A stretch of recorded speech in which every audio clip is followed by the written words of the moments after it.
Bien, mis hermanos, Dios me los bendiga. Son 9:34, creo que es un tiempo prudencial como para poder esperarlos. Faltan todavía algunos. Hay 10 estudiantes. Éramos 13, creo, pero agregaron un número más. Entonces, podría ser 14, quizás. Vamos a ver si hoy se conecta alguien más por primera ocasión. Que el Señor me los bendiga. Vamos a iniciar. Se van conectando. Vamos a iniciar dando gracias a Dios. ¿Ya les parece? Quiero pedirle a mi hermana Silvia. ¿Me puede ayudar mi hermana Silvia? Sí, pastor, dígame. Una palabra de oración, por favor. Perfecto. Soberano Padre Celestial, gracias por este nuevo amanecer, Señor. Gracias por la vida, por el trabajo, por las enseñanzas que vamos a aprender en estos momentos, Señor. Dale sabiduría al docente, Señor, para que nos pueda transmitir sus enseñanzas, darnos sabiduría y discernimiento en cada una de sus palabras, Señor. Bendice a cada uno de mis hermanos, Señor, a los que están presentes, Señor, para este aprendizaje, y a los que no están, apresura su conocimiento, Señor, y conéctalo, Señor. Gracias, Padre, por este nuevo día. Gracias, Padre, gracias, Señor Jesús, gracias, Espíritu Santo de Dios. Amén. Amén. Amén, muchas gracias. Recuerde, para ir iniciando, algunas pequeñas normas para poder desarrollarnos bien, ¿no? Una de esas normas es el micrófono, tenerlo apagado, por favor. Si tenga la bondad de apagar el micrófono. Yo tengo la posibilidad de apagarse, ¿no? Que prefiero que usted de manera espontánea y voluntaria usted lo apague. Y cuando sea la oportunidad de participar, que de hecho lo vamos a hacer, como hicimos la semana pasada, va a tener la posibilidad de activar su micrófono y obviamente participar. Quiero preguntarles, Dios les bendiga a todos. No hay que reiniciar la cámara. Otras personas, que el Señor les bendiga. Bien. Hay unas normas, la hermana Mildred compartió unas normas en el grupo de WhatsApp para los que están. Es importante considerarlas para poder aprovechar siempre las herramientas que tenemos en este proceso de enseñanza, ¿no? Entonces, tanto el WhatsApp como el Zoom que tenemos ahorita son nuestras herramientas de trabajo, así que debemos utilizarlas exclusivamente para aquello, ¿no? Dentro del Zoom ya hemos dicho, hay que pedir la palabra para hablar, usted lo puede hacer mediante el chat o levantando la manito si le alcanzo a ver. Es decir, claro que puede participar, sabiendo también de que tenemos un tiempo algo limitado, entonces que nuestras aportaciones y comentarios puedan ser concretos, específicos, relacionados con el tema.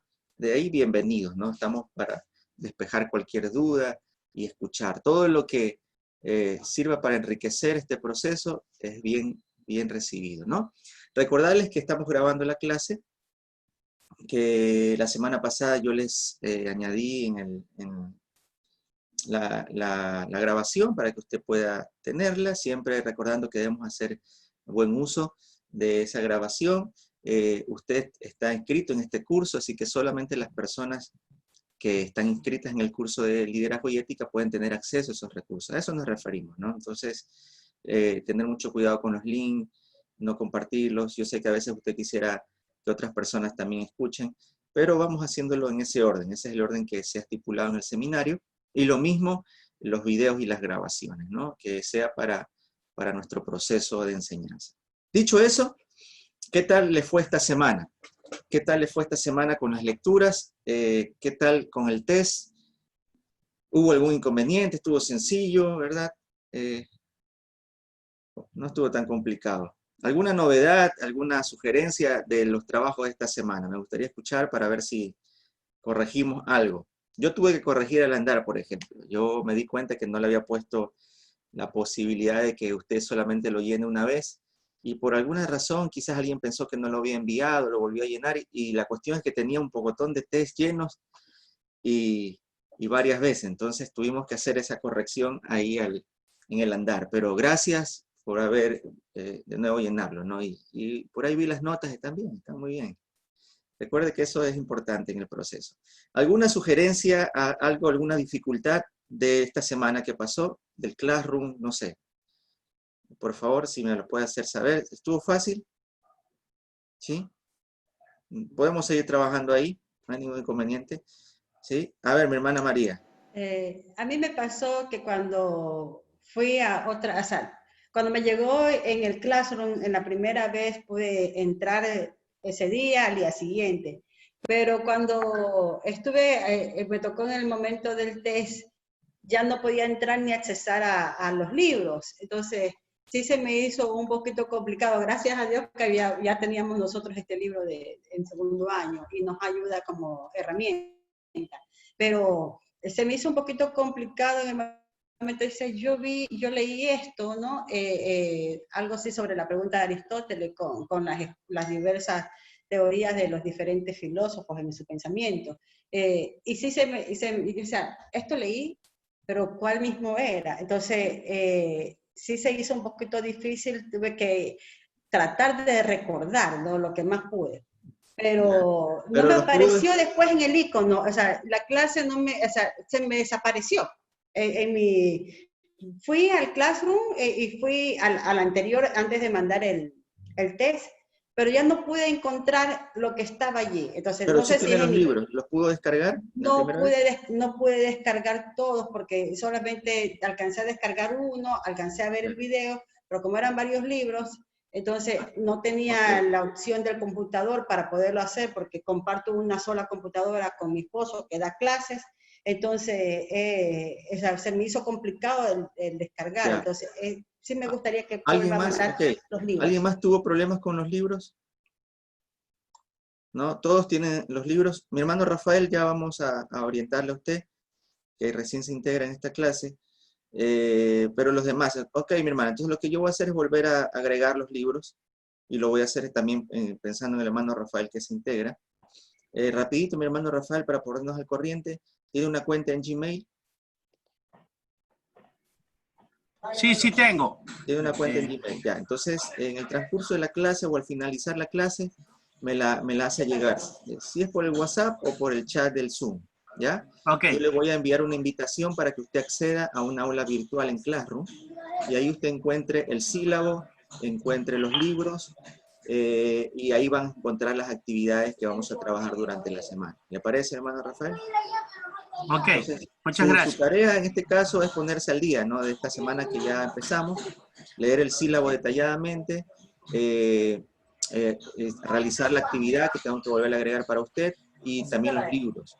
Usted está con una semana en desventaja, por decirlo así que tendrá que esta semana trabajar el doble para ponerse al corriente, ¿ya? Ok, Y ir a la par. ¿Está bien, mi hermano? Entonces no se sí, olvide el correo de Gmail. Entonces, ahí mi hermana sí. María voy a volver a agregar los libros si hay algún inconveniente para que pueda acceder. Muy bien, mis hermanos. Entonces, empezamos hoy la segunda semana de trabajo. Usted ya tiene a la mano el sílabo, sabe lo que vamos a abordar. Ya vamos a entrar un poquito. La primera semana abordamos el tema, un acercamiento a la ética desde una perspectiva general. Hoy ya lo vamos a hacer desde una perspectiva teológica. Obviamente ya dirigiéndonos hacia lo que era el objetivo, ¿no? Llegar hacia la ética de Jesús. Entonces, esta semana tiene lecturas que están asignadas en el sílabo y esta semana no hay un test de evaluación, esta semana hay una tarea que consiste en el desarrollo de un mapa conceptual, me parece que es un mapa conceptual de todo lo leído. O sea, de todo lo leído usted va a tratarlo de sintetizar de manera gráfica en un mapa conceptual. Ese documento que usted lo puede hacer, bueno, en la herramienta que usted prefiera. Quizás usted dirá, yo lo puedo hacer en Word, yo lo puedo hacer hay otra herramienta en Office que también sirve para hacer mapas conceptuales ahí. En la forma que usted desee. Usted lo va a tener que hacer es depositar esa tarea en un espacio que yo voy a habilitar en el Classroom. Asimismo, iniciamos sábado, la semana termina viernes. Viernes, es decir, usted deberá subirlo hasta el viernes en la noche o les gustaría que sea hasta el sábado en la noche. La pregunta. ¿Qué dice Brian? hasta el viernes nomás. El viernes, ¿verdad? Sí, no, el Viernes viernes, también. listecito, el viernes en la noche. Viernes en la noche, para no ya el día sábado llegar a lo que es la materia de la nueva semana. Entonces, hasta el viernes en la noche usted tiene para subir esa tarea, ¿no? Y bueno, si hay una inquietud en la semana podemos conversarlo por el correo o por el chat. Bien, vamos a comenzar hoy. Pastor, Dígame, mi hermano Tomás. una pregunta. Y lo que vamos, dice fuente de autoridad de la ética cristiana, el carácter, esto lo hacemos en las dos clases anteriores, de la de hoy día y la del sábado pasado, hacemos un mapa conceptual. Solo de la semana 2. Hoy vamos a tocar ese tema. La de hoy día, ok. Hoy vamos a tocar ese tema y ustedes tienen que leerlo, afirmarlo durante la semana. Y de esas, solo de la semana 2 es que son los mapas conceptuales. Ya la semana 1 pasó, ustedes hicieron sus lecturas, afirmaron conocimientos y hicieron el test de evaluación. Ahora nos vamos a la semana 2, tenemos lecturas y el trabajo es un mapa conceptual, ahí así es sencillo. Vamos a trabajar, vamos a empezar ya con lo que es la materia de hoy, ganando el tiempo, ganándole al tiempo. Hoy vamos a tener algunos momentos, un momento que es para poder yo obviamente dirigir un poquito algunas definiciones ahí, pero también va a haber un momento de participación en grupos, quizás 2 momentos si nos da el tiempo, que vamos a hacer algunas preguntas ahí interesantes. Tenemos este tema que vamos a abordar hoy. Ya vamos a dirigirnos, como les decía, a ver la parte quizás teológica, bíblica del tema de la ética. Fuentes de autoridad de la ética cristiana. Estos temas están son parte de la lectura que usted tiene que realizarlos, del libro de James Hill. Y vamos a conversar un poquito y aquí a desarrollar algunas ideas, ¿no? Vamos a empezar con una pregunta. Ok, gracias, mi hermano Washington nos provee ahí una herramienta, un link para poder hacer mapas conceptuales en Word. Anótela, mi hermano. Está en el chat, ¿no? Muy, muy interesante. Gracias, hermano Washington. Eso nos puede facilitar el trabajo. Fuentes de autoridad de la ética cristiana. Bien, vamos a conversar de esto y tenemos una pregunta generadora para un poquito comenzar con una discusión. Tenemos ahí una pregunta. Según usted, ¿cuál es la diferencia entre los demás sistemas éticos?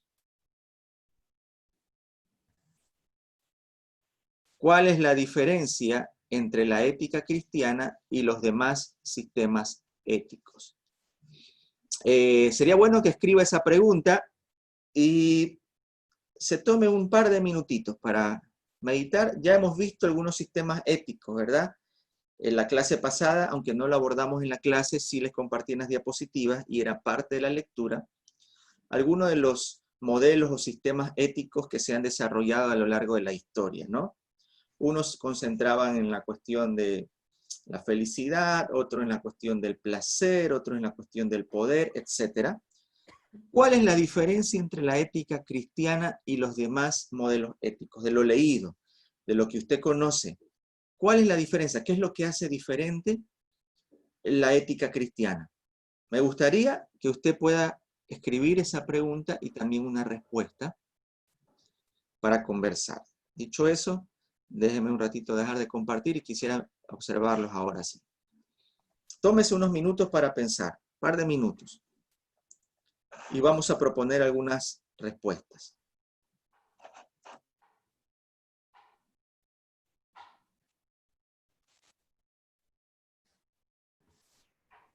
Ahí estoy yo, se me había ido la cámara. Muy bien. Ok, piense ahí un poquito. Estamos...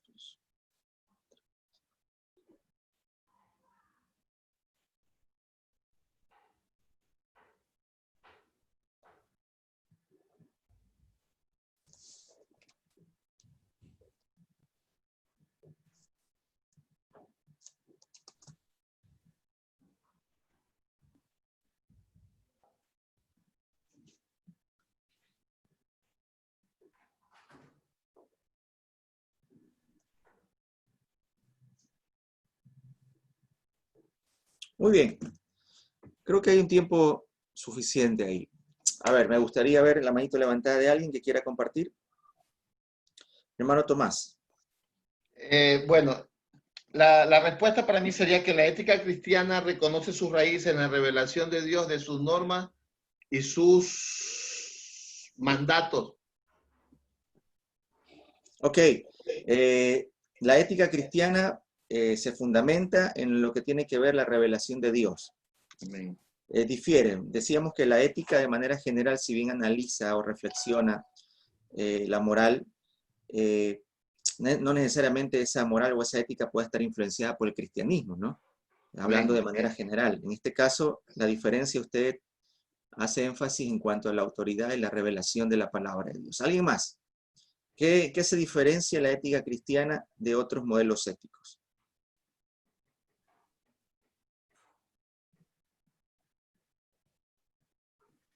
Washington.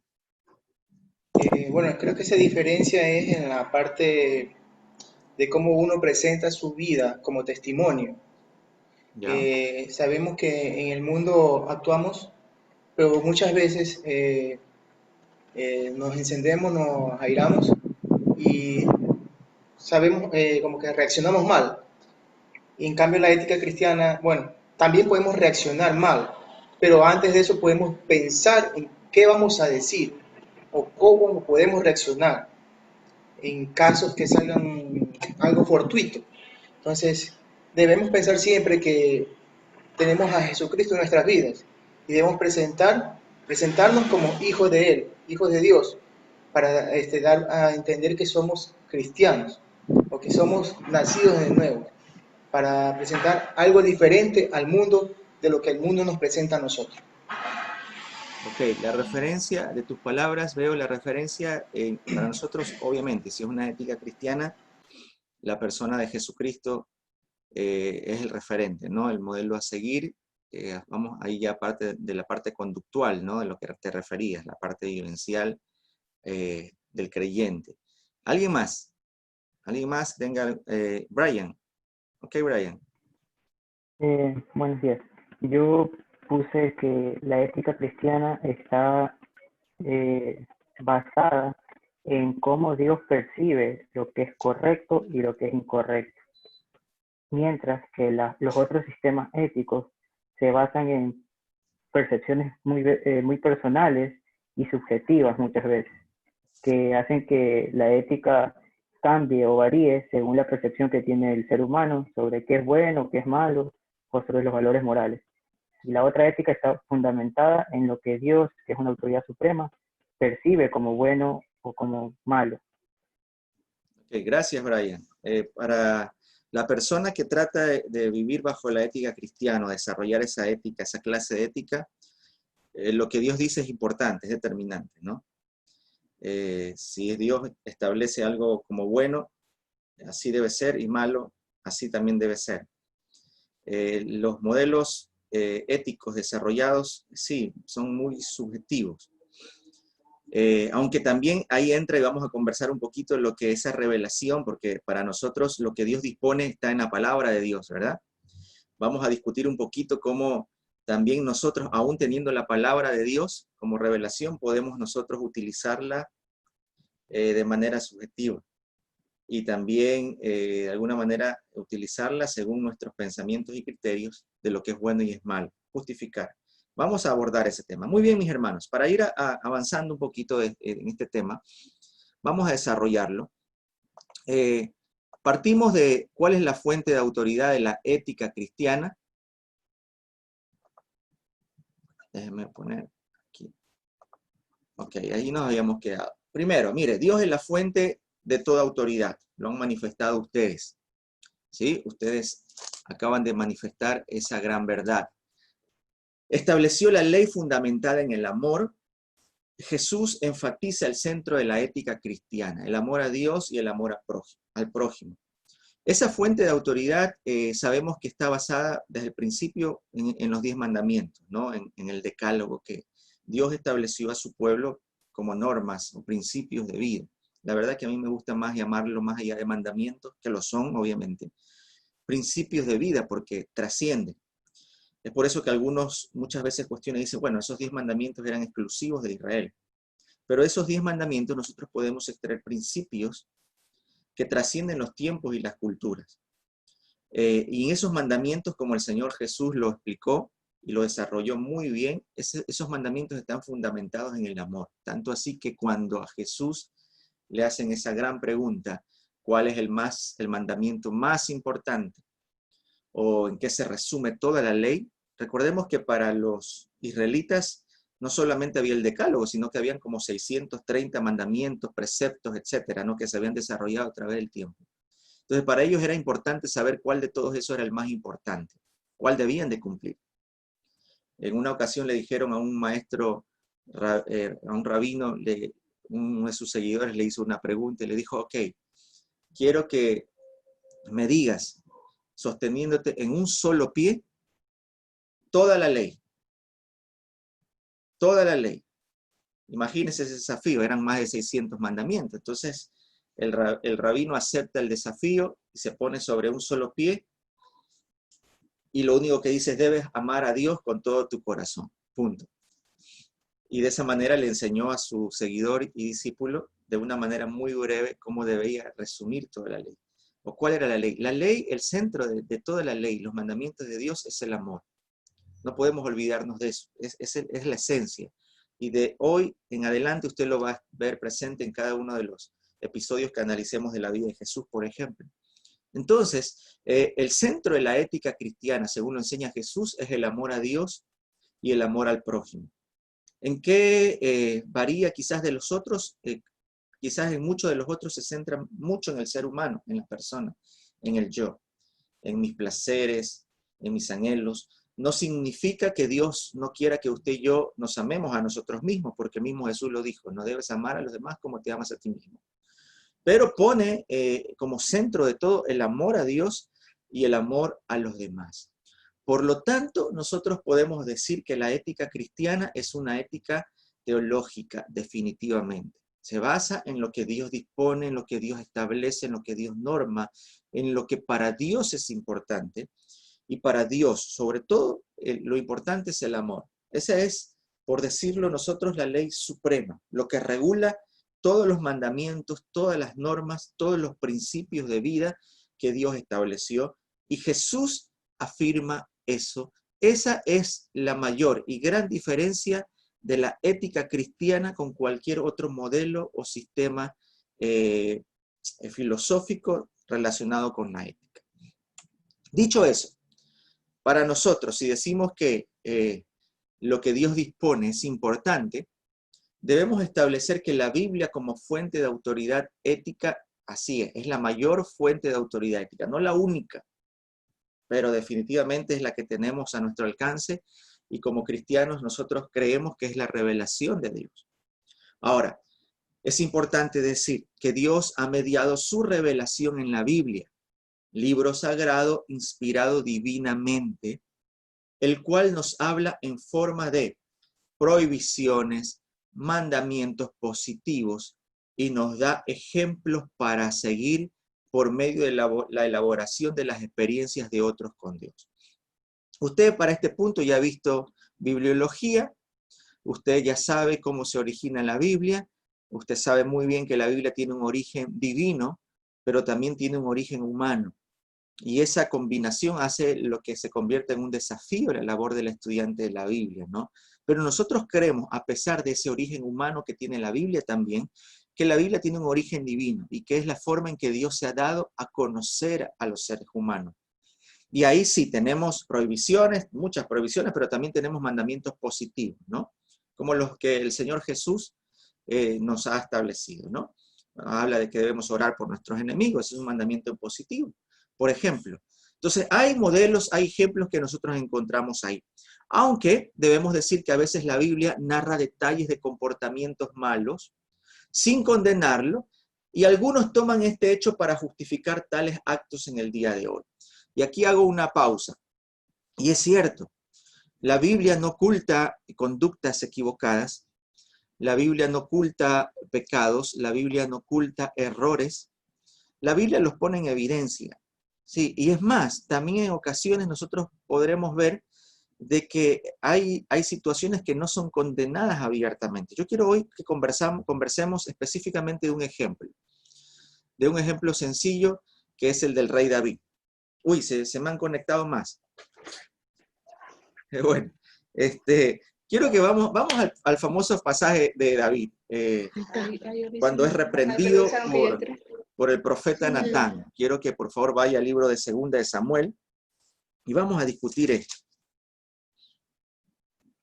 Nosotros, ¿por qué yo le decía, mis hermanos, y aquí vamos a tener la participación, por qué decía que es importante entender? Sí, la Biblia es la autoridad, es la revelación de Dios, pero la Biblia tiene un origen humano. Eso significa que la Biblia fue escrita en un contexto determinado, cultural, y al estar escrito en un determinado contexto cultural, usted sabe bien que tiene sus normas, tiene sus valores morales, que quizás son diferentes a los nuestros en este tiempo, y eso es importante considerar. Y usted sabe cuál fue el pecado que cometió el rey David, el que más conocemos, el que más nos llama la atención, el que más marca la vida de David. ¿Cuál fue aquel pecado que cometió David? Adulterio.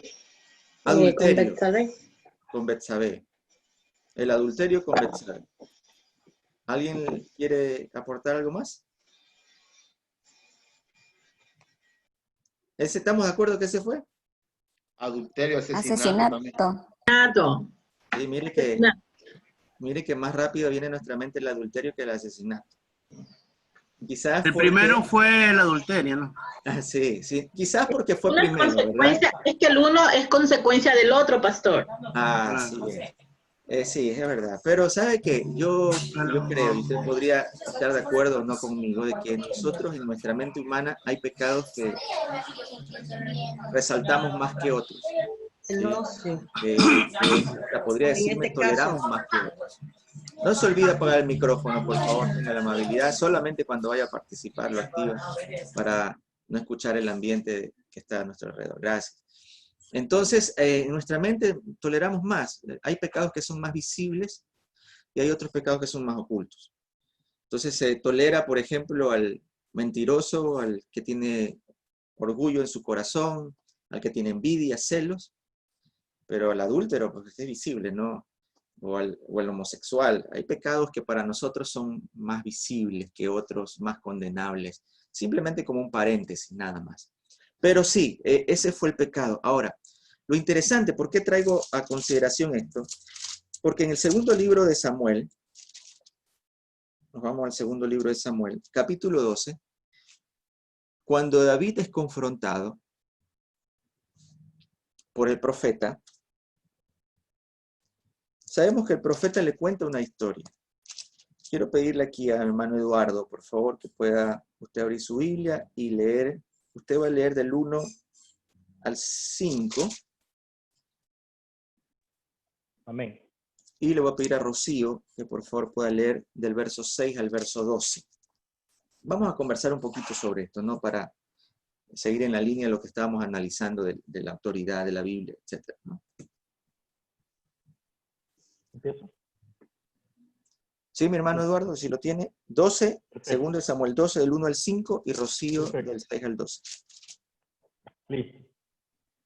Jehová envió a Natán a David, y viniendo a él, le dijo, había 2 hombres en una ciudad, el uno rico y el otro pobre. El rico tenía numerosas ovejas y vacas, pero el pobre no tenía más que una sola corderita,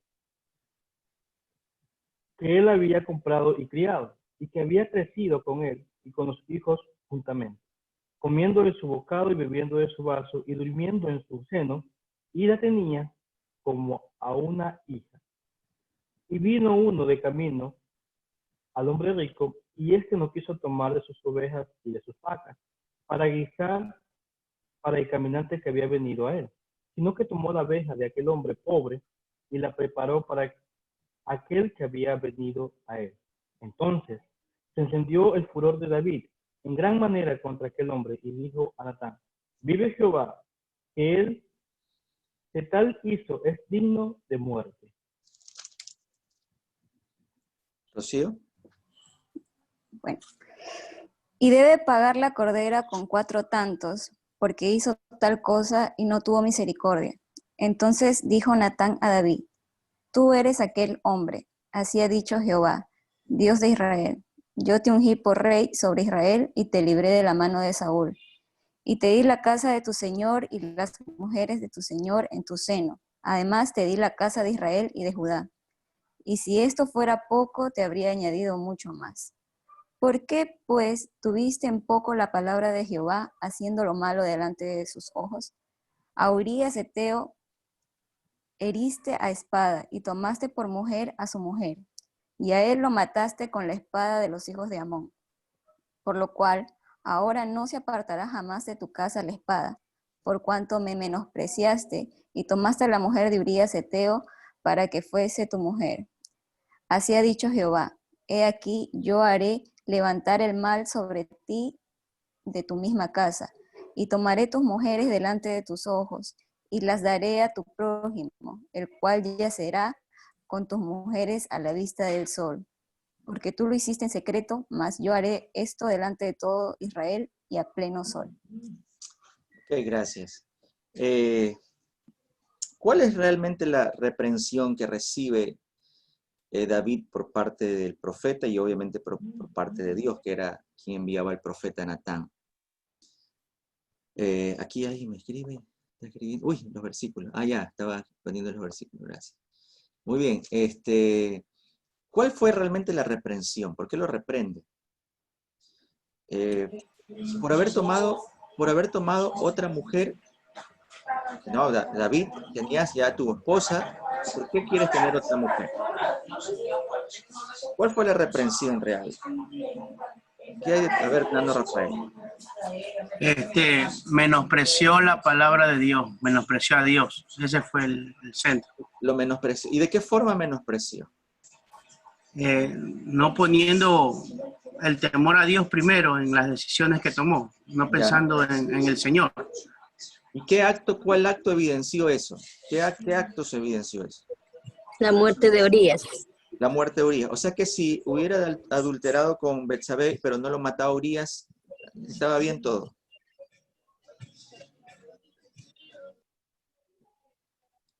Yo pienso que es a través de haberse quedado, dejar de luchar primero. Es lo primero que hizo. En realidad sí, ¿no? Como dice mi hermano Rafael, lo de David fue una suma de muchos errores. Fue una suma de varios errores desde el inicio, ¿no? Y podríamos ver un antecedente aún más atrás, ¿no? Pero a lo que yo voy es que en el texto, el mismo Dios le dice, te di la casa de tu amo y sus esposas. El mismo Dios, por medio del profeta, le dice, te di la casa de tu amo y te di sus esposas. O sea, David tenía muchas mujeres. El problema no era que David tuviera una mujer más, porque de hecho ya tenía mujeres, ¿sí o no? Es que quiero que vayamos en esa dirección, un poquito sobre lo que estábamos hablando de la Biblia como fuente de autoridad y que la Biblia muestra cosas que muchas veces no se condena. Aquí no se está condenando el hecho de que David pueda tener más de una mujer. De hecho, lo sabemos, que en el contexto del Antiguo Testamento los hombres tenían más de una mujer y muchos más los reyes. Así que el problema no iba por ese lado, porque el mismo Dios le dice, te di todas las mujeres de tu amo, del anterior, ¿no? ¿Sí? De Saúl. Pero decidiste ir tras la mujer de uno de tus súbditos. Aquí lo que se juzga de alguna manera es el abuso de poder que tuvo David. Si usted ve la historia que hace, habla de eso, de un rey que tenía un siervo, y lo que hace es abuso de poder, abusa. Y uno diría, bueno, ¿y por qué no juzga o condena el hecho de que pudiera tener varias mujeres? ¿Por qué no se condena ese hecho? Y es ahí donde entra el elemento cultural, ¿sí? El abuso de poder, correcto. Entra el elemento cultural. Culturalmente, moralmente, ¿estaba mal visto que David tuviera varias mujeres? Moralmente no. Parece que no. Parece que nadie lo juzga, o sea, nadie juzga eso. No. ¿Quién juzga? En la Biblia lo encontramos. Ahora, usted dice, pero a ver, ¿en la ley qué dice? La ley dice que no debes cometer adulterio. Así es. Así dice, ¿verdad? Pero ellos en su cultura tenían varias esposas. Entonces, tener varias esposas no era considerado un adulterio. dentro de la norma moral que tenía el pueblo de Israel en tiempos del Antiguo Testamento. No sé si yo sé que no es el tema de discusión, no estamos analizando detalladamente el tema del adulterio, pero lo que yo quiero llevarles es que en ocasiones nosotros vamos a encontrarnos situaciones como esta en la lectura, donde para nosotros cosas que son moralmente cuestionables por nuestra cultura, en el tiempo de la Biblia quizás no lo eran. Y es por eso que se ven como que fueran permitidas y aceptadas. Es ahí donde nosotros tenemos que analizarlas a la luz de la ética, aun cuando estén en la Biblia, aun cuando estén escritas aquí. Mire, por eso le decía, la Biblia fue escrita con un origen divino y un origen humano. ¿Qué quiero decirle?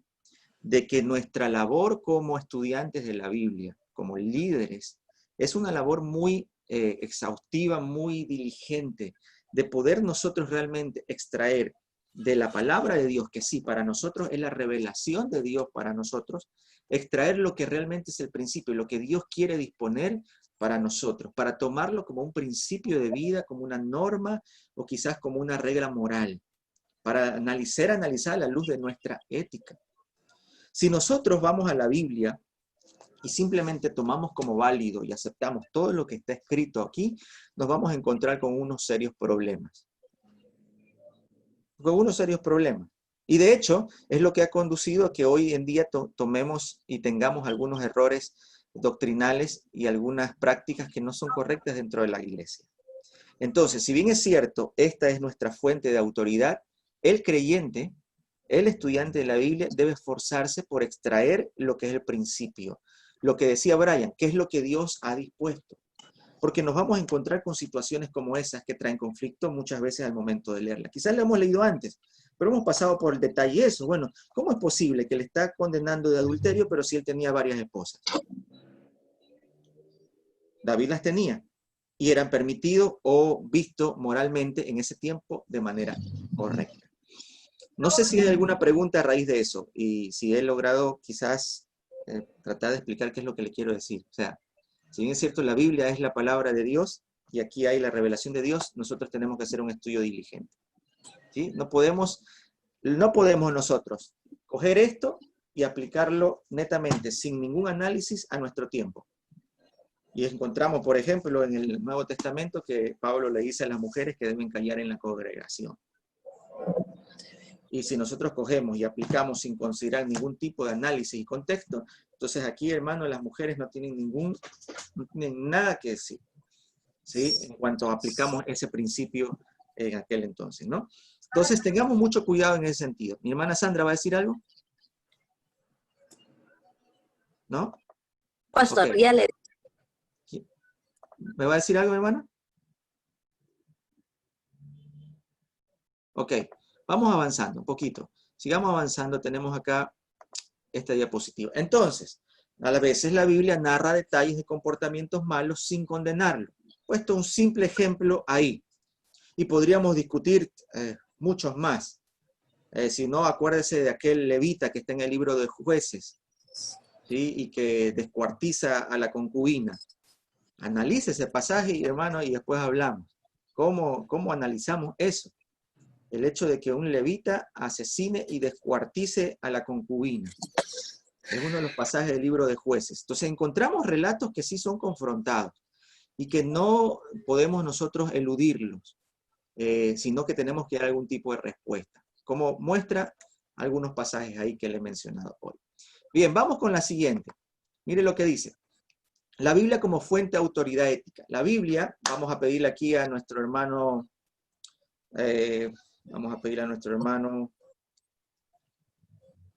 Washington, por favor. Ayúdenos leyendo esa porción que está ahí. Amén. Dice, la Biblia como fuente de autoridad ética. La Biblia para los cristianos tiene un doble origen, humano y divino. Fue escrita en un periodo aproximado de 1500 años, por diversos autores en contextos diferentes a los actuales, culturales, sociales y religiosos. Tomando en cuenta estos detalles, ¿consideras que la Biblia sigue siendo en la actualidad una fuente de autoridad ética? ¿Cuál debería ser el trabajo del estudiante de la Biblia para destacar la pertinencia de los principios bíblicos y éticos en la sociedad actual? Ok, dicho lo que he manifestado, La Biblia sigue siendo en la actualidad una fuente de autoridad ética. ¿Podemos nosotros tomarla como una fuente de autoridad ética actualmente, a pesar de que fue escrita hace mucho tiempo, en otra cultura, en otro contexto, etcétera? Y si es así, ¿cuál debería ser nuestro trabajo como estudiante de la Biblia? Respuesta, mis hermanos. Respuestas. ¿La Biblia sigue siendo una fuente de autoridad ética en este tiempo? Pienso que sí. Yo pienso que sí, hermano, porque ella es eterna. La palabra de Dios sigue siendo y sigue vigente y es eterna. Y yo creo que la otra parte sería que nosotros debemos ser unos estudiantes exhaustivos de la palabra del Señor para conocer bien todas las normas y todo lo que hay dentro de la Biblia para poder saber bien. Y hacer una interpretación correcta, ¿no? Eduardo, y luego Brian. Sí, pastor, respondiendo a la primera pregunta, pienso que sigue siendo una autoridad ética porque hay dos cosas que pienso yo que nunca van a cambiar, que es el estado pecaminoso del ser humano y la veracidad de las escrituras. Pienso que por ese motivo ella es trasciende en todos los tiempos, porque el hombre nunca dejará de pecar y la Biblia nunca dejará de decirle, sabes que tú eres pecador, arrepiéntete. Y como el segundo punto, pienso que debería ser sí, un estudio exhaustivo, sí, porque la Biblia nos manda que nosotros debemos ser ejemplo en toda nuestra manera de vivir. Amén. Gracias, Eduardo. Brian. Mi comentario iba más por el segundo punto. Bueno, en el primero estoy de acuerdo con los hermanos, pero en el segundo punto yo pienso que algo que debe hacerse, o el trabajo también es, luego de sacar estos principios de la Biblia, como usted mencionaba, que son bases para el estilo de vida que llevamos, luego de sacarlos, debe haber un tiempo reflexivo, analítico sobre las situaciones actuales de nuestra vida y cómo entrelazar ese principio con la actualidad que estamos viviendo. Y eso es algo más reflexivo, ya en comunión con nosotros mismos y con el Espíritu Santo, obviamente. Sí, y vamos a seguir analizando algunas otras fuentes, nos vamos a dar cuenta que hay cosas que realmente quizás la Biblia no habla. Quizás a lo que se refiere, Brian, los tiempos han cambiado y hay otros problemas que se presentan hoy en día, hablando de dilemas y problemas éticos. Y es ahí donde quizás la Biblia directamente no habla de un tema específico. Si bien es cierto, hay principios que nosotros deberíamos y podemos tranquilamente aplicar. Por eso yo hablo de principios, ¿no? Entonces, la labor de nosotros es como construir un puente. Esa es nuestra labor, es como construir un puente. Un puente que va dirigido obviamente hacia la Biblia en el contexto que fue escrito, y poder trasladarlo y aplicarlo, que ese es el desafío, en nuestro tiempo, en nuestra realidad, con nuestros problemas y con nuestros dilemas éticos. La Biblia, por ejemplo, no habla de eutanasia. La Biblia no habla, por ejemplo, de los diferentes modos de fecundación que hay hoy en día para los padres, por ejemplo, que no pueden tener hijos. Por poner simplemente un ejemplo. Hay cosas que la Biblia directamente o específicamente no menciona. Sin embargo, después de ese análisis reflexivo, como menciona Brian, menciona también Eduardo, nosotros podemos aplicar. Yo creo que la palabra de Dios, los principios de Dios son eternos. Y eso verdaderamente no cambia. Así que para nosotros la Biblia sigue siendo esa fuente de autoridad. Pero debe ser estudiada, analizada, mire, de una forma seria. De una forma seria. Y no es una forma seria simplemente coger, como explicaba al inicio, coger y aplicar. Coger y aplicar. Sin ningún tipo de reflexión y análisis. Eso no es serio y obviamente eso eso genera algunos otros problemas. Entonces, la respuesta es sí. Sí, la palabra de Dios sigue siendo fuente de autoridad, imagínense si no, para nosotros los creyentes. Y lo que decíamos, el trabajo del estudiante de la Biblia debe ser un trabajo muy, muy serio para poder aplicar los principios bíblicos a los problemas éticos y a cualquier situación en nuestra vida actual. El papel de la razón humana en la autoridad ética. Este es otro elemento. Estamos viendo algunos elementos de la ética. El primero tiene que ver con la palabra de Dios. Pero también la razón es importante, pues, mis hermanos. No es que Dios nos creó seres racionales. Tenemos esa capacidad de pensar, razonar, analizar. Eso es un regalo que Dios nos ha dado. Por eso también nosotros somos creados a imagen y semejanza de Dios en ese sentido. Dios razona, analiza nosotros también. Y debemos aplicarla en 2 áreas mínimo. Vamos a pedirle a mi hermana Rocío Cadena, por favor, que pueda dar lectura al primer cuadrito con lo que está al lado.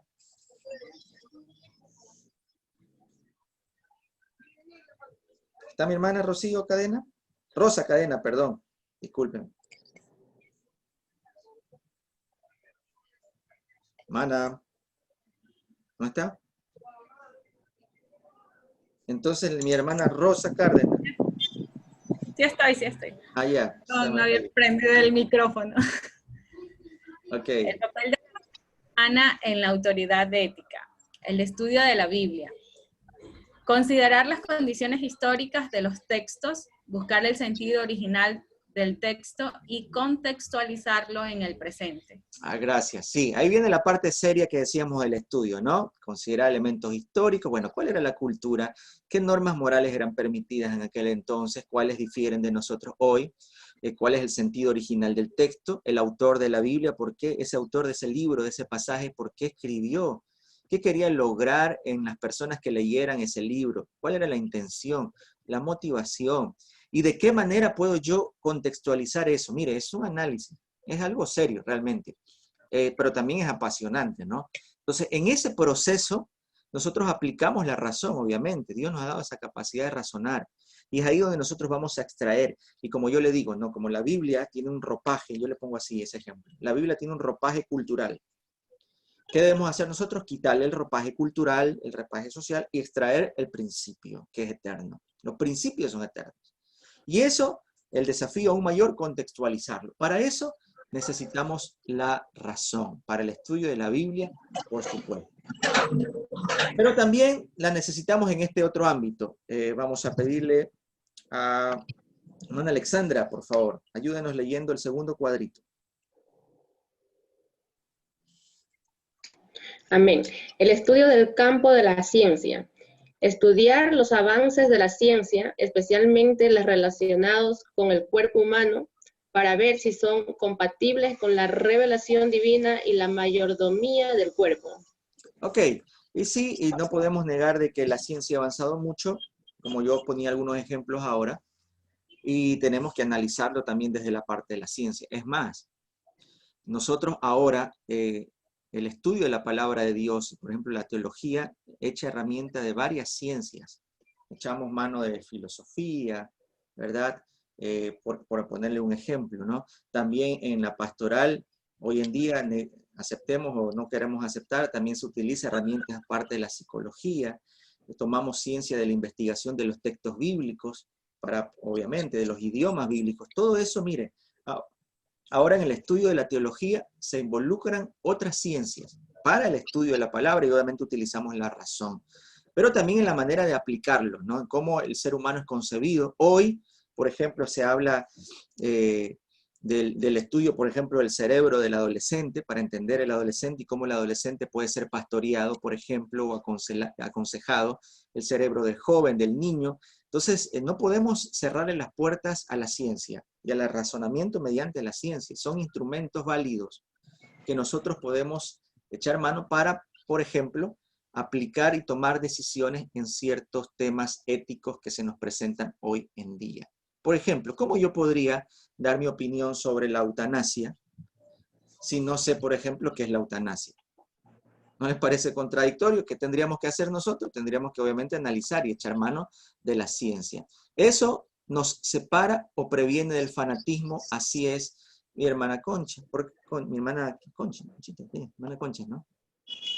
Hermana, ¿quién era? Marta, mi hermana Marta. Sí, mi hermana. Eso nos previene y nos aleja del fanatismo, correcto. Entonces debemos considerar, muchas veces nosotros tenemos una herencia religiosa de nuestras iglesias en el pasado. Antes era mal visto involucrar la ciencia en el estudio de la teología, pero ahora lo vemos que es necesario. Y la razón humana también está involucrada como una fuente de autoridad ética, desde luego, de reflexión y análisis. Vamos con otra fuente. Tenemos acá. El papel del Espíritu Santo en las decisiones éticas. Sí, por supuesto. Tenemos la Biblia, tenemos la razón, pero no podemos dejar a un lado al Espíritu Santo. Vamos a pedirle al hermano Tomás, por favor, ayúdeme leyendo. El papel del Espíritu Santo en las decisiones éticas. Cuando la Biblia no habla de ciertos dilemas éticos de la actualidad, tenemos que buscar los principios generales que sí tienen validez y ayudar a la persona a utilizar su razón humana bajo la dirección del Espíritu Santo para tomar la decisión más sabia. ¿Qué clases de dilemas éticos se presentan en la actualidad? Citemos algunos ejemplos. Ok, sería bueno. Sería bueno. Dilemas, cuando hablamos de dilemas estamos hablando de que tenemos ahí dos alternativas, por ejemplo. Puede ser varias. Pero que nos llevan y nos confrontan. Bueno, ¿qué puedo decidir? ¿Qué consejo puedo dar como líder, como pastor? ¿Qué decisión puedo tomar?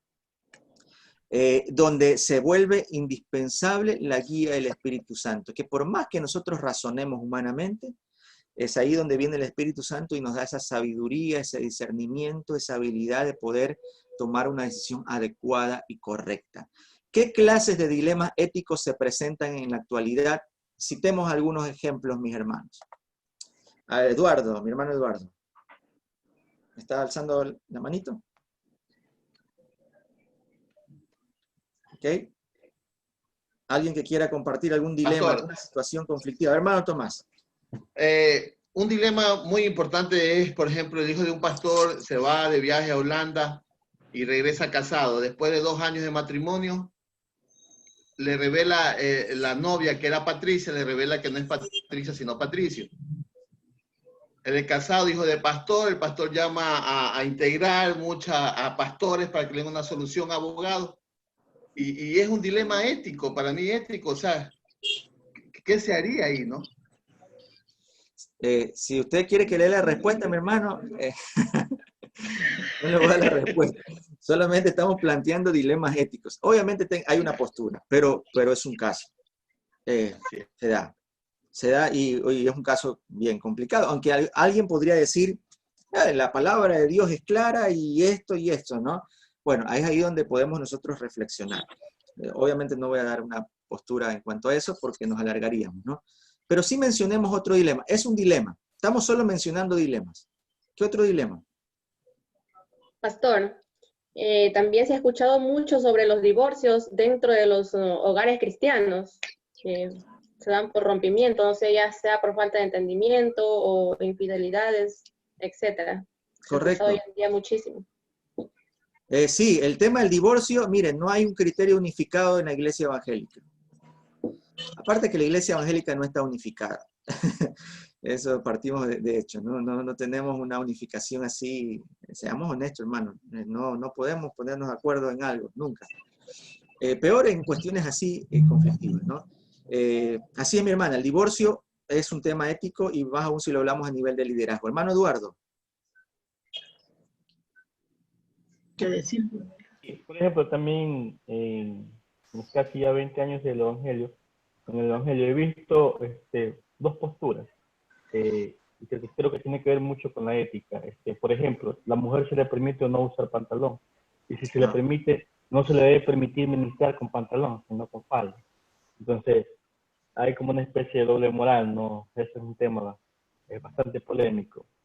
Sí, también todavía se sigue discutiendo un poquito la parte de la vestimenta, la apariencia, en el sentido de cómo deberíamos vestirnos. También, en muchos casos puede ser. Hermana Patricia. Así es, pastor. Otro dilema grande es sobre los diezmos y los pastores que, por ejemplo, en otros países se han hecho millonarios. En nuestro país también tenemos la iglesia que era antes Pare de Sufrir, en donde se cuestionó mucho la parte de dinero, la parte material. La parte de la administración de los recursos. Administración de los recursos. Ok, también puede ser discutido. Mire, son temas ahí que estamos planteando. ¿Algo más? El tema... Brian, ¿quieres decir algo? ¿Quién más? Tenemos que estar en silencio. Mire, son varios dilemas y ahí analizamos, pueden haber otros más complejos. La situación de, bueno, ya lo mencionó hermano Tomás, la parte de la cuestión homosexual, el liderazgo de la mujer. Dígame, hermano Tomás. Pastor, también hay uno de los problemas que se va a venir o que ya están en ciertos lugares, por ejemplo, la adopción de niños en parejas, que para mí es un dilema muy, muy fuerte que se va a dar, o sea, según cómo está, ¿no? Ok, gracias, sí, se van dando. Y vemos ahí cómo se va aplicando, ¿no? O sea, legalmente puede ser permitido algo,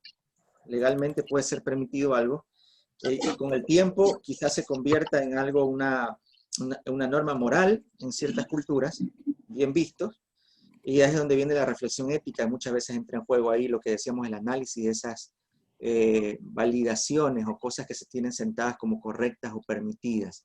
Y la iglesia está en medio de eso, mi hermano, el creyente está en medio y tenemos que dar respuestas, pues la iglesia tiene que dar respuestas a los problemas de hoy en día. Lo del aborto, correcto, en qué casos es permitido el aborto, quizás parte de la iglesia, la mayoría de la iglesia dirá, no, aborto en todos sentidos es malo, pero ¿qué hay, por ejemplo, de un aborto en el cual una de las dos vidas está en riesgo? O mejor dicho, un embarazo, en el cual una de las dos vidas está en riesgo y se tiene que tomar una decisión. Por ejemplo, es un desafío. Alguien viene y le dice, pastor, tengo 6 meses de embarazo, pero el médico me dice que mi hijo o mi hija está creciendo sin cerebro. Y él dice, me recomienda que debe abortarlo. ¿Qué hago, pastor? ¿Qué hago, hermano?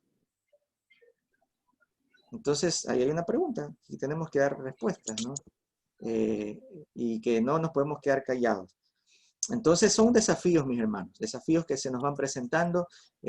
Parejas jóvenes que hoy a los 16, 17 años ya se han unido, se han casado, y por su inmadurez, 17, 18 años, ya a los 20 años están divorciados.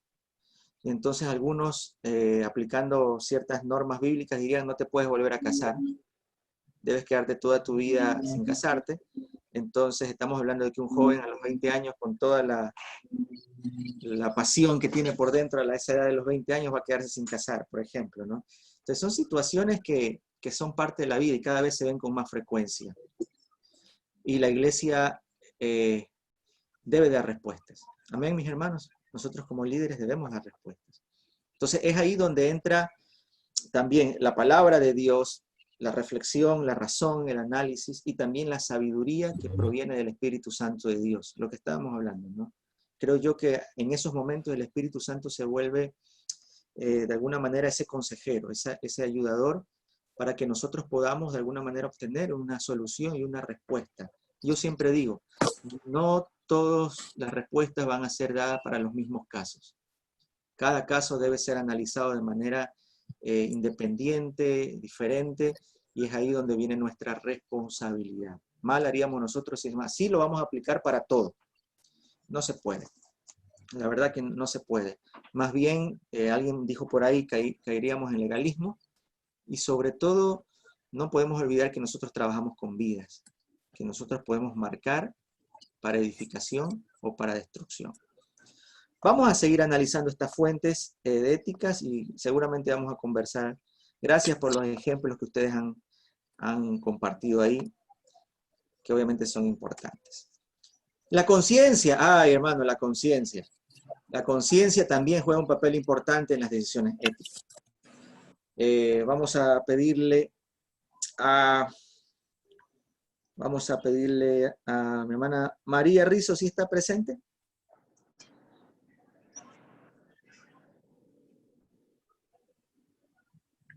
¿No está mi hermana María? ¿Ahí me puede escuchar?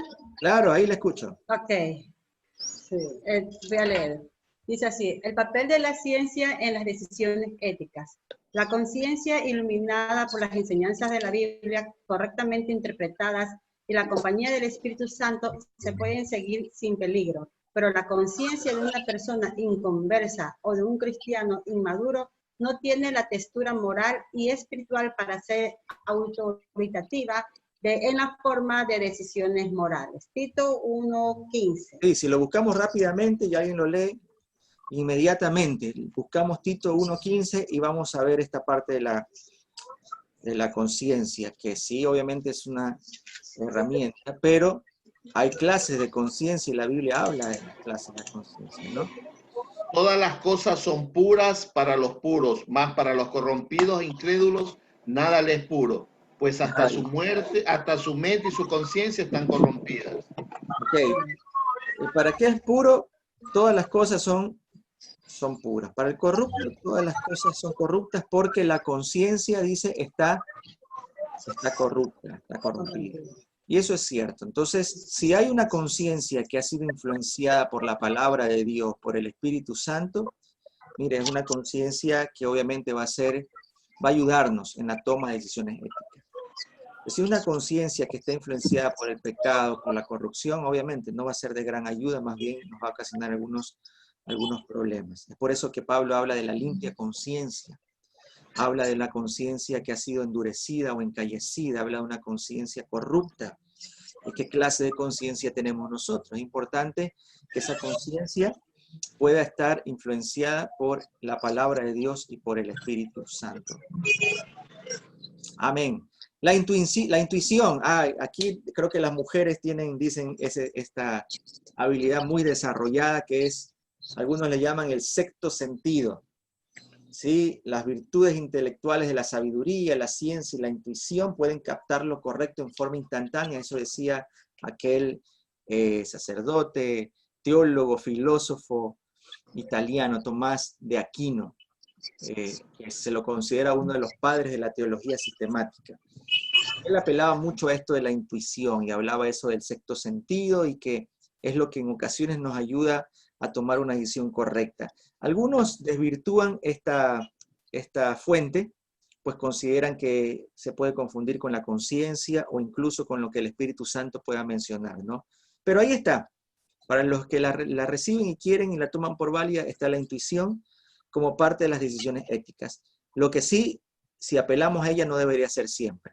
¿Sí? No debería ser siempre solamente darnos llevar por el sexto sentido, porque a veces ese sexto sentido no es correcto. Es por eso que tenemos otras fuentes bases, como la palabra de Dios, como la razón, como el Espíritu Santo, que nos permiten tener todo eso, un bagaje para poder tomar decisiones correctas, ¿ya? Pero también está ahí la intuición. Aquí déjenme ver lo que escriben en el chat.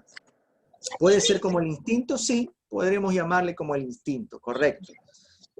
Alguien que analiza, percibe, y está ahí y puede ser tomada una herramienta. Ya le digo, hay algunos que no la consideran por válida porque se puede confundir con la conciencia o incluso con el papel del Espíritu Santo.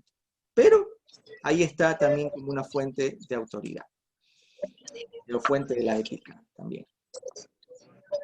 Tenemos una más. La tradición como autoridad. Aquí vamos a tener también una discusión y aquí sí nos vamos a reunir en grupos en los 20 minutos que tenemos, creo, ¿no? A ver, mi hermana Jovita, está mi hermana Jovita, ayúdenme, por favor. Buenos días, hermano, Dios lo bendiga. Dios me la bendiga. A ver, dice la tradición como autoridad moral, la tradición como autoridad moral. La Iglesia Católica Romana declara que la tradición de las fuentes de autoridad en el campo. Hermano, no puedo leer todo porque al final... Apaguemos los micrófonos, por favor. Déjeme sacar esto, sí, porque... Mucha interrupción, pastor, mucha interrupción. Aclaramos que tenemos que tener los micrófonos apagados. Solamente cuando se pide la palabra se habilita, por favor. Gracias. Disculpe, hermana Jovita. No, tranquilo, hermano. Ya, ahí sí. Dice, la tradición como autoridad moral. La Iglesia Católica Romana declara que la tradición es una de las fuentes de autoridad en el campo de la moral. Los evangélicos apelamos a la tradición para guiarnos en nuestras decisiones. Algunas normas morales se han formado como consecuencia de la tradición, sin haber bases bíblicas firmes para orientarnos. ¿Cuál sería algunas de esas tradiciones? Amén. Sí, nosotros podemos decir que la Iglesia Católica es una iglesia muy tradicional. Todo lo que la Iglesia Católica o sus autoridades decretan o redactan por medio de sus escritos, lo que resuelven en sus concilios es dado como una norma. Es decir, la Iglesia Católica desarrolla una posición, por ejemplo, en cuanto al aborto. ¿Ok? Regula eso y toda la Iglesia Católica, todos los fieles católicos deben regirse a eso dispuesto por la Iglesia Católica, lo que la tradición dice. Cuando se discutía sobre los anticonceptivos, y aún todavía sigue en discusión, la Iglesia Católica tomó una postura y toda la Iglesia Católica dispone a eso. Entonces hay cosas que se apelan en cuanto a la tradición en cuestiones morales, sobre su posición sobre la homosexualidad, por ejemplo, sobre el aborto, sobre el divorcio. La Iglesia Católica es muy clara en cuanto a tradiciones, desde cosas tan grandes como cosas pequeñas.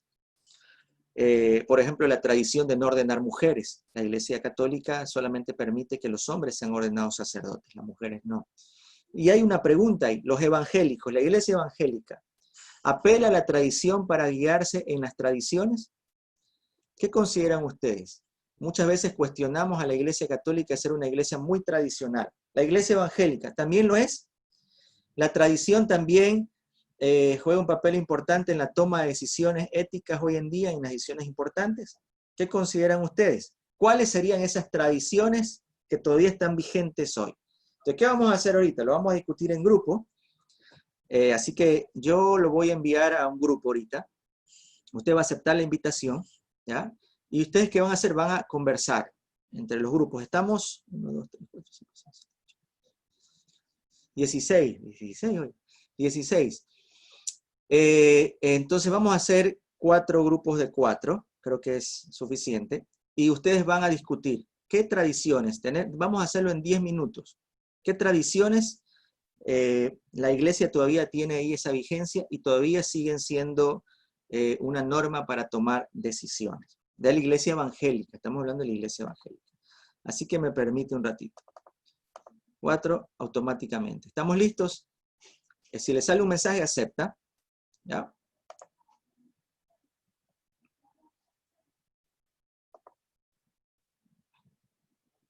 Vamos a hacerlo en 10 minutos, ¿le parece? Ok. Correcto.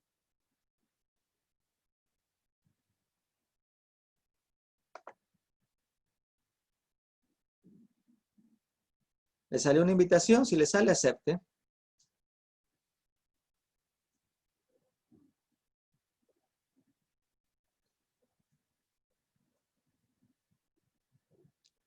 Acepte la invitación, por favor.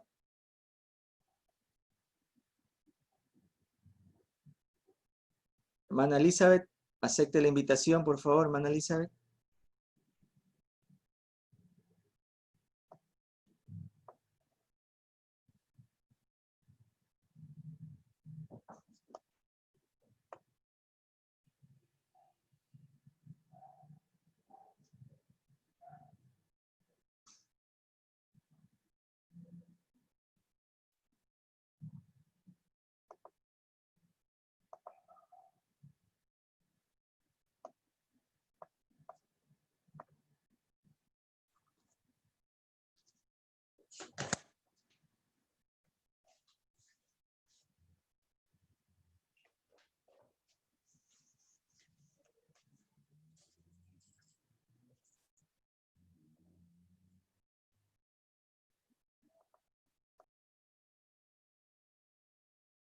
Lo mejor de lo mejor.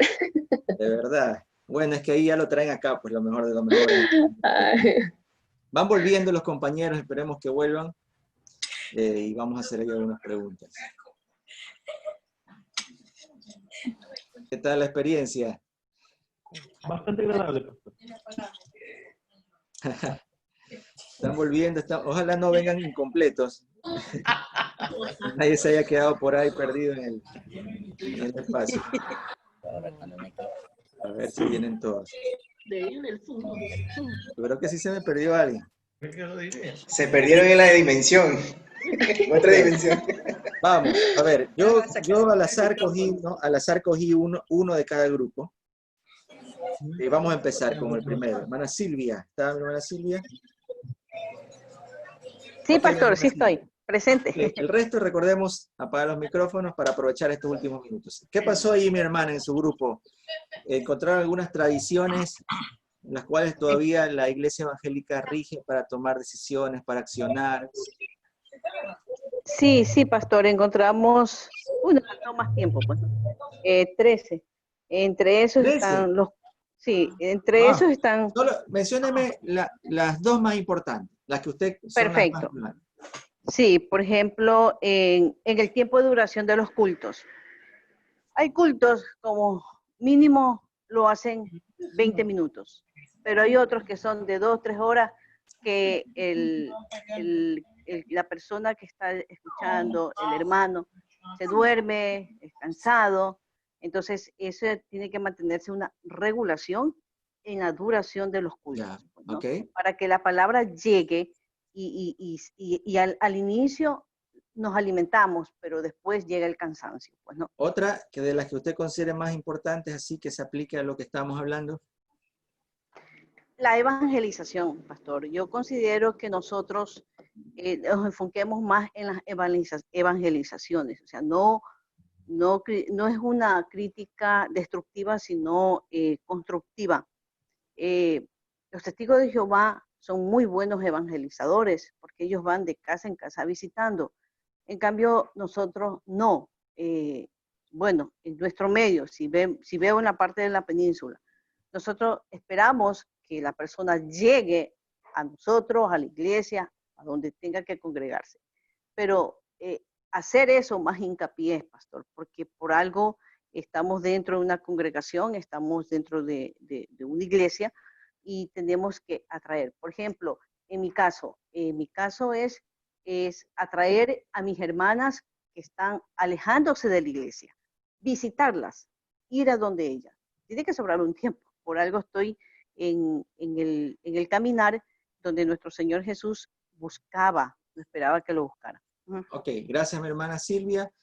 Para los otros grupos, recordemos tratar de escoger las que más se direccionen a la parte de toma de decisiones en cuanto a decisiones de la iglesia, ¿no? En cuanto a cuestiones éticas de la práctica, ¿no? A ver, el otro grupo, hermana Rosita Cadena, ¿dónde está? Active su micrófono, mi hermana, y cuéntenos, una o dos máximo. Ya, bueno, déjame sacar. Mis compañeros han tenido más experiencias en cuanto a tradiciones que han visto, ¿no? Pero entre ellas son unas 2 o 3 nomás, que en algunas, y estas varían por las denominaciones de iglesias a iglesias, ¿no?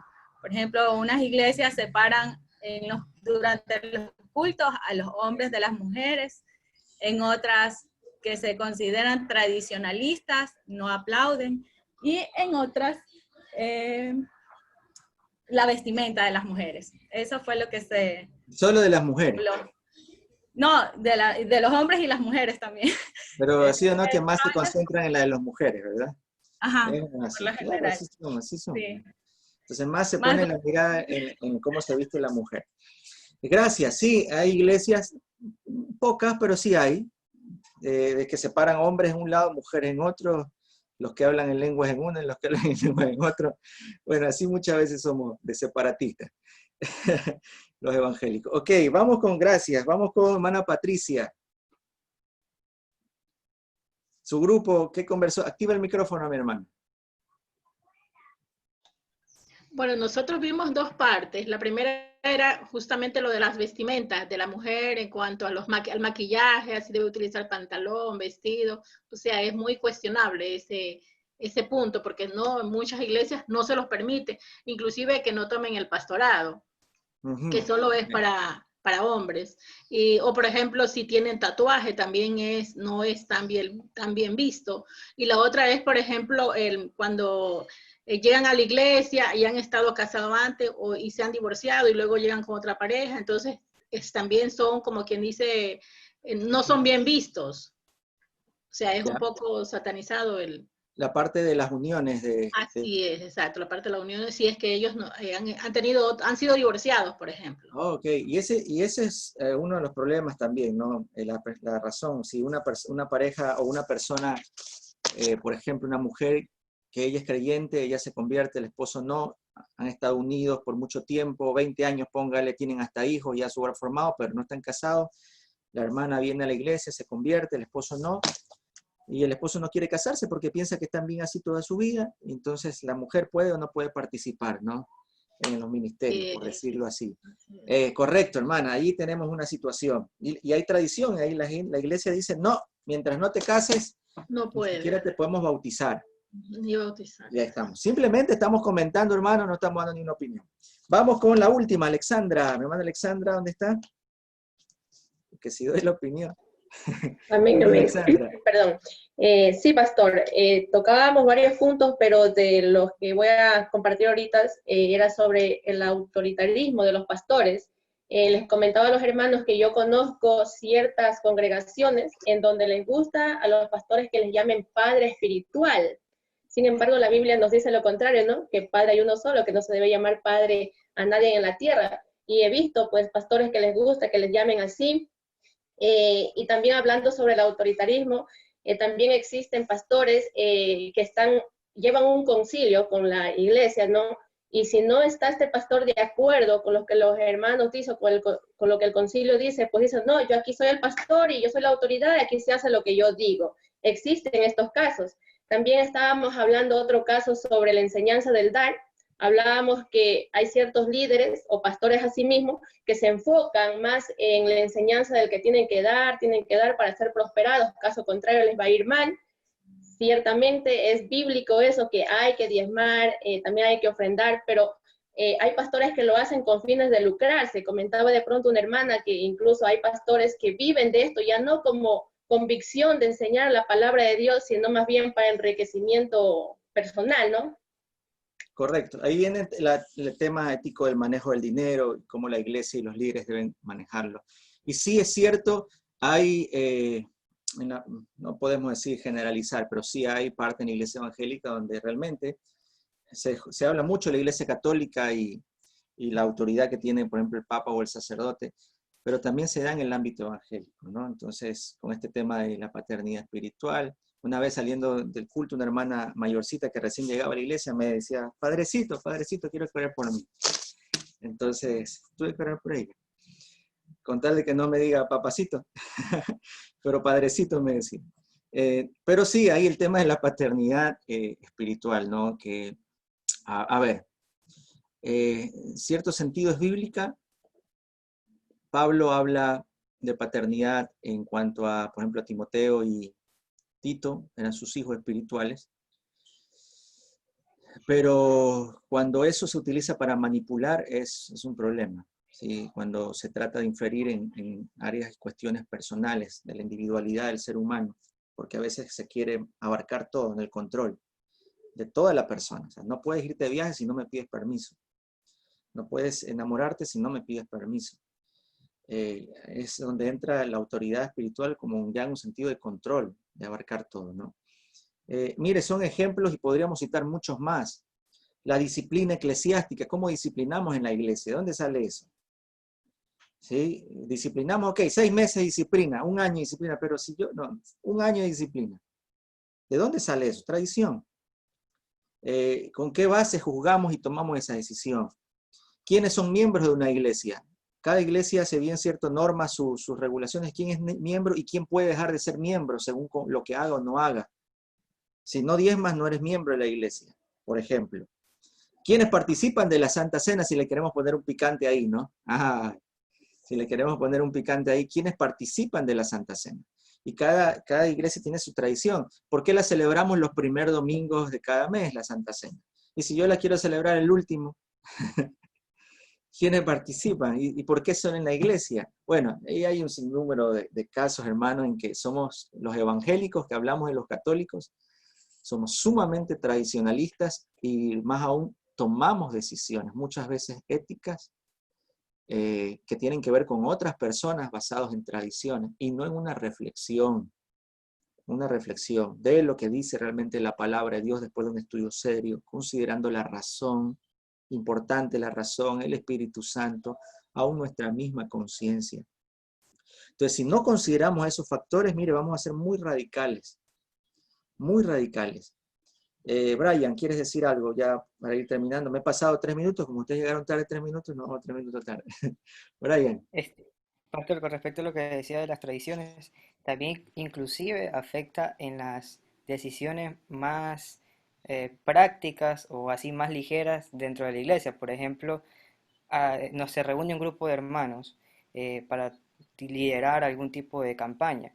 Y lo que más se escucha, o lo que yo más he escuchado es, hagámoslo como siempre se hace, o siempre se hace esa campaña, entonces hagámoslo porque siempre se ha hecho, sin valorar si es que realmente se debe hacer en este tiempo, si que sería conveniente para los hermanos, solo se dice, no, siempre se ha hecho, hagámoslo porque siempre se ha hecho. Eso es como Correcto. tradicionalista también. Correcto. Y es algo ligero, una decisión nada más.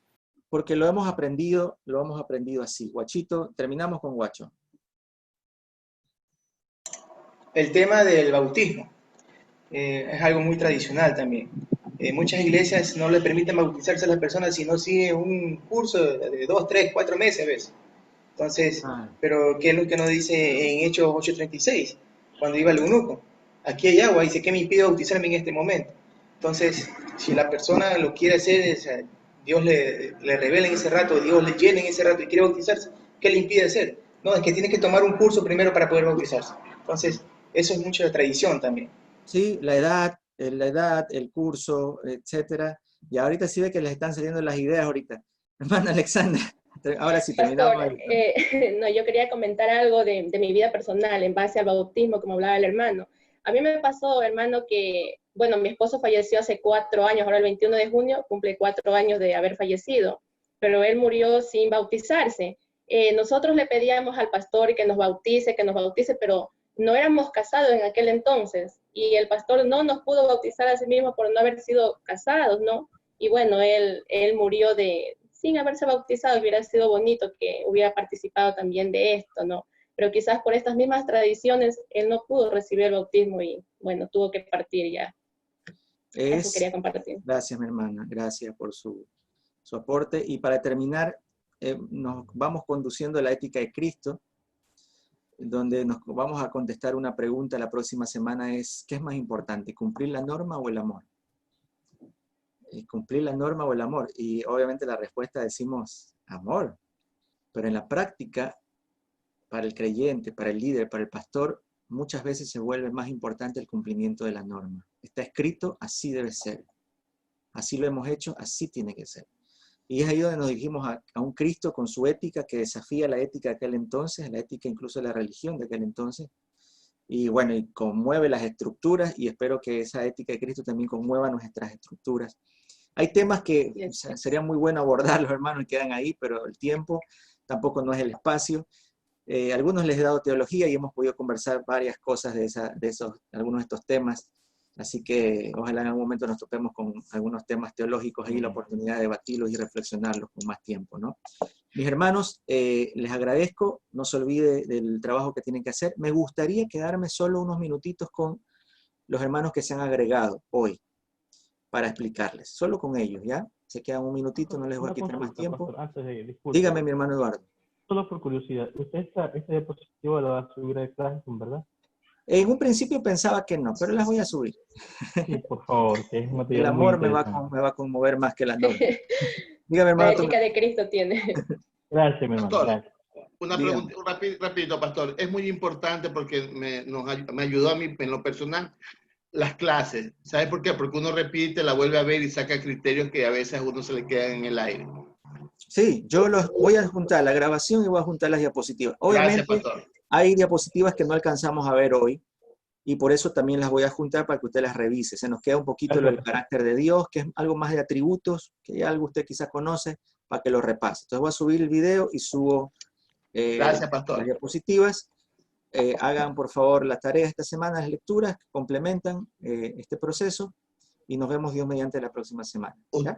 ¿Y va a enviar el test también, pastor? ¿Va a enviar el test así como la semana pasada? No, esta semana toca, lean el sílabo, toca el mapa conceptual, nada más. Y eso lo enviamos. Tienen que subirlo. Yo voy a crear un espacio en el Classroom para que usted lo deposite, lo suba ahí. Amén. Tiene que adjuntarlo en el Classroom. ¿Ya? Cualquier cosa, nos escribe. Gracias, pastor. Dios me bendiga. Que Dios me bendiga, pastor. Muchas gracias. Estuvo muy bonita la clase. Gracias a bendiciones, pastor. Bendiciones, pastor. Gracias. Dios les bendiga a todos. Bendiciones. Dios les bendiga, pastor. Amén. Bendiciones.